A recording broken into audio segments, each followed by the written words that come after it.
I guess what I'm known for is definitely my advocacy of women and specifically female founders or female founded startups. So that would be one area where I really focus a lot of time. And I also wrote a book on esports and gaming and how that sector is relevant to all of us. But I did realize quite early on that maybe my world was really parochial and that I needed to go out of that. And so I did baby steps. I moved from Vancouver to Toronto. And then eventually I was like, I think I want to move overseas. And so that's kind of what, that trajectory is what made me, it gave me the opportunities to be who I am. Whether it's a male or female entrepreneur, and I think lots of investors would say the same thing, right? It is really important, the founder of the business, because that's ultimately, if you're talking about investing, who you're going to invest in. And then, of course, it's their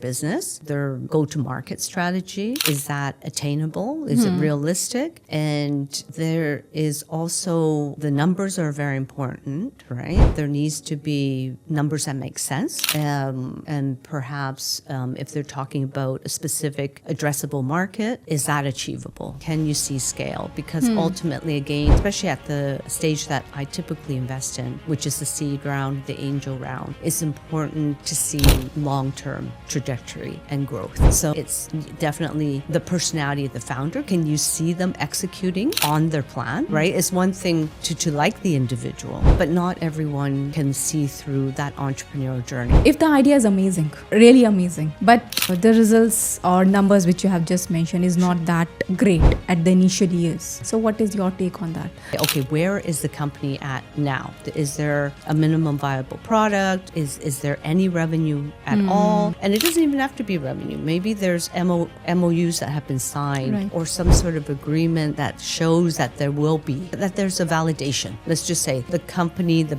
business idea has been validated. But then there's also the spreadsheet that you've been given, right? Or that I've been given. That obviously is long-term growth. So I think you're saying, what if that spreadsheet isn't looking 100% positive or maybe doesn't show as big a scale as typical investors would want? It depends on the investor. But this is a wonderful advice which you have given, and I'm sure, especially for the female founders, like to carve your niche in the market and to show your 100%. presence. It's okay, I love that.